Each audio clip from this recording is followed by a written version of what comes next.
और इसीलिए मस्जिदें बनने नहीं दी जा रही हैं। हमारी मस्जिदों को इसीलिए तोड़ा जाता है, जलाया जाता है, शहीद किया जाता है, क्योंकि इससे मसावत का दर्स मिलता है जो गैर कौमें इसको देखना नहीं चाहती हैं। किसी भी मंदिर में घुस जाओ, एक साथ बैठकर सारे पंडितों को और सारे हिंदू भाइयों को आपने एक साथ पूजा करते हुए नहीं देखा होगा। वो करने के लिए तैयार भी नहीं है। उनकी प्रॉब्लम तो यही है, उनकी परेशानी तो यही है कि ये मुसलमानों की मस्जिदों में लोग एक साथ नमाज पढ़ते हैं, एक साथ झुकते हैं, एक साथ खड़े हो जाते हैं, एक साथ उठते हैं, एक साथ बैठते हैं। हमें देखता है बाजार में हमारा दुश्मन तो चेहरा घुमा लेता है, दूर भाग जाता है, वो हमसे आंखों से आंखें मिलाने के लिए तैयार नहीं है। लेकिन अल्लाह का घर एक ऐसा घर है जहां दुश्मन भी जाता है, दोस्त भी आता है, लेकिन दुश्मन से आंखें नहीं चुराता है।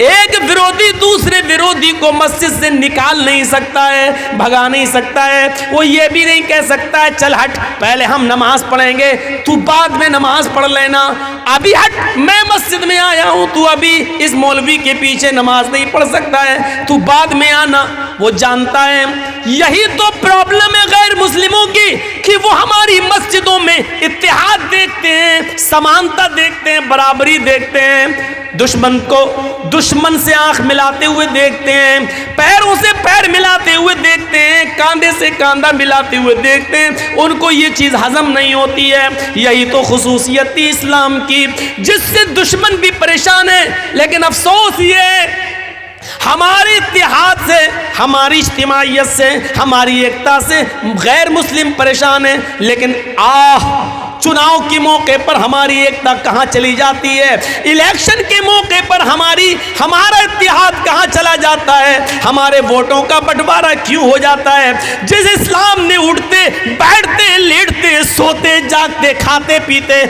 हमें इत्तेहाद सिखलाया हो, इज्तिमाइयत सिखलाई हो, ज़कात हो तो इज्तिमाइयत कि गरीबों का ख्याल रखो, नमाज हो तो इज्तिमाइयत कि सब आपस में एक दूसरे के साथ मिल जाओ, हज का मैदान हो तो इज्तिमाइयत की पूरी दुनिया का इंसान एक ही मैदान में जमा है। अरफात के मैदान में काला भी है, गोरा भी है, अमीर भी है, गरीब भी है, फकीर भी है, गनी भी है, लंबा भी है, छोटा भी है, ठिगना भी है, ऊंचा कद भी है। हर किस्म के लोग एक ही मैदान में जमा हो गए। ईद के दिन सब एक साथ जमा है, बकरा ईद के दिन एक साथ जमा है। जैसे इस्लाम ने हमें इज्तिमाइयत का दर्स दिया था, पाठ पढ़ाया था, इलेक्शन के मौके पर वो दर्स कहाँ चला जाता है, हमारी एकता कहाँ चली जाती है, हमारी अखंडता कहाँ खत्म हो जाती है, हमारे वोटों का बंटवारा कैसे हो जाता है। फिर जो हम नहीं चाहते वही चीज़ फिर वजूद में आ जाती है। सोचो, उन्होंने अपनी जहनियत का ऐलान कर दिया, अपनी मानसिकता बतला दी। तुम्हारी मानसिकता क्या है, गौर करो और सोचो। हम तो मौलवी हैं, हम तो इस्लाम से आपको जोड़ रहे हैं, यहां से सीखो और देखो। मौलवी जर्जीस बाजार में गया, आपने देखा ये तो मेरा विरोधी है, आपकी दुकान के सामने मैं बैठा, आप आया, आपने भगा दिया, मुझे भागना पड़ेगा। आपके घर के सामने बैठे, आपने भगा दिया, मुझे भागना पड़ेगा। मेरे सामने से तुम गुजरे, मैं पावरफुल हूं, मैंने तुम्हें भगाया, तुम्हें भागना पड़ेगा। तसव्वुर कीजिए, यहां अज़ान की आवाज आती है, हय्या अलस्सलाह, आ जाओ नमाज के लिए। इस आवाज को सुनकर एक गरीब आदमी, एक मिस्कीन आदमी, एक रिक्शा चलाने वाला आदमी, एक मजदूरी करने वाला आदमी, 200-300 रुपए रोज कमाने वाला आदमी, लोगों का सामान अपने सर पे लाद कर कुलीगिरी का काम करने वाला एक आदमी इस अज़ान को सुनकर मस्जिद में जाता है। हाँ, वो खाने काबा में जाता है, वो मजदूर है, गरीब है और पहली सफ में जाकर बैठ जाता है। लाइन से सफ लग गई है, सफ के अंदर अब जगह बाकी नहीं रही है। कोई भी आदमी पीछे आता है तो वो सफ के अंदर अब नहीं जा सकता है।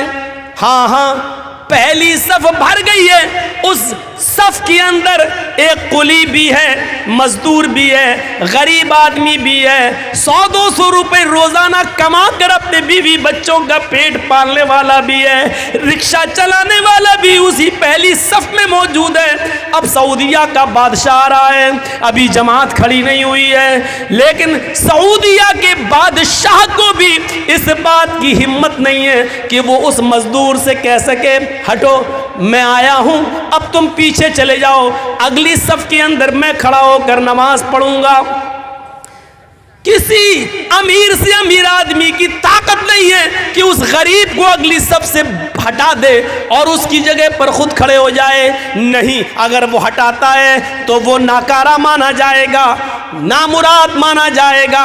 अब उस गरीब आदमी ने चूंकि पहले आकर पहली सफ में जगह ले ली, अब उसको पहले सफ के सवाब से आप नहीं रोक सकते हो।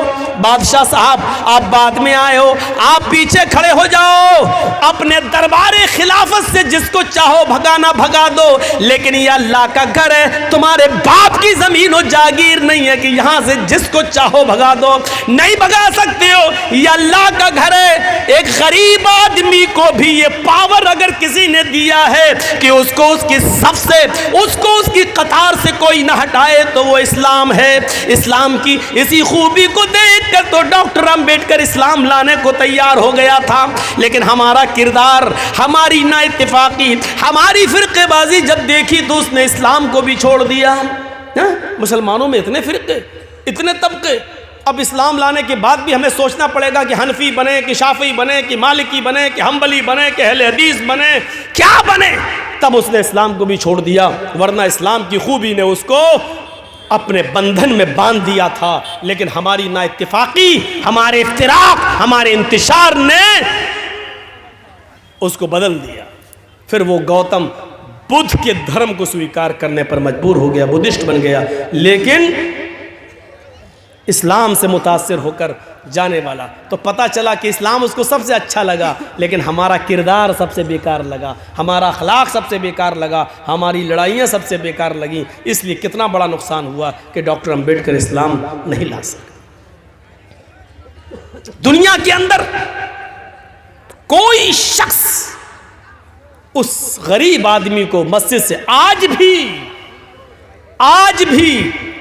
हमारी मस्जिद में अगर कोई पहली सफ में आ जाए और बैठ जाए, ये अलग बात है कि मौलाना जर्जीस को देखकर आदमी खुद अपनी जगह दे दे कि आइए आप यहाँ आगे आ जाइए, ये एक अलग बात है।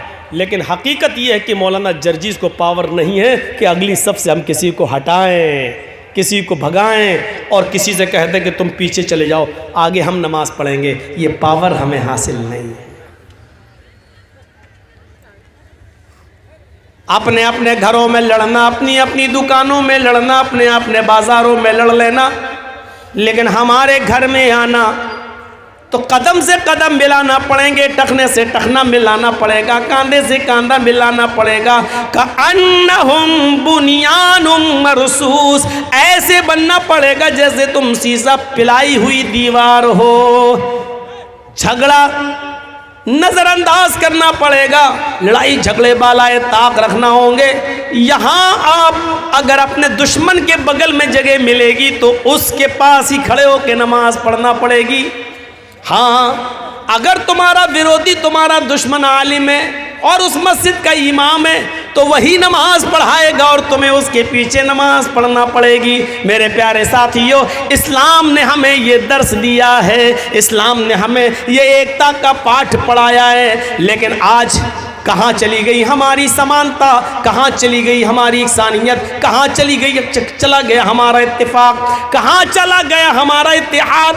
मेरे प्यारे भाइयों, आज इस्लाम की वो खूबी कि जिसको अल्लाह के नबी सल्लल्लाहु अलैहि वसल्लम ने यूँ बयान किया था, तरल मुमिनीना फी तराहुमिहिम व तआतुफिहिम व तवातीहिम, मोमिन मोहब्बत में और अत्फ लुत्फ़ो करम में अफू दरगुजरी में एक जिस्म के मानिंद होता है, मुसलमान एक जिस्म की तरह होता है। अगर जिस्म के एक हिस्से को तकलीफ पहुंचती है तो पूरा का पूरा जिस्म दर्द से कराहता है। कभी आपने सुना है उंगली कट गई हो तो दूसरे हाथ ने कहा हो मुझे क्या मतलब, भक्त तेरे हाथ की उंगली कटी है, मेरा तो सही है। कभी सोचा है आपने, कभी गौर किया? पूरा जिस्म ये कह रहा उंगली कटी, मुझे क्या मतलब? नहीं, अगर उंगली कटी है तो दर्द पूरे जिस्म को होता है। अल्लाह के रसूल ने क्या मिसाल दी है, अपने मुआशरे के अंदर मुसलमान ऐसा ही होता है। एक को तकलीफ पहुंचे तो वो तकलीफ एक की नहीं होनी चाहिए, पूरे मुआशरे की, पूरे समाज की होनी चाहिए। आपके गांव में अगर एक गरीब लड़की बैठी हुई है, उसकी शादी नहीं हुई है, जवानी की दहलीज तक पहुंच चुकी है, गरीबी की हालत की वजह से उसका बाप उसका हाथ पीला नहीं कर पा रहा है, तो ये उस एक गरीब की लड़की नहीं बैठी, पूरे मुआशरे, पूरे समाज की बेटी बैठी हुई है। और उसकी शादी न होने का दर्द पूरे समाज, पूरी सोसाइटी को हो रहा है, होना चाहिए। अफसोस है उस गरीब लड़की का दर्द पूरे समाज को होना चाहिए, लेकिन नहीं, दर्द उसका होता है मोटरसाइकिल मिलेगी या नहीं मिलेगी, एक कट्ठा जमीन मिलेगा कि नहीं मिलेगी, दर्द उसका होता है।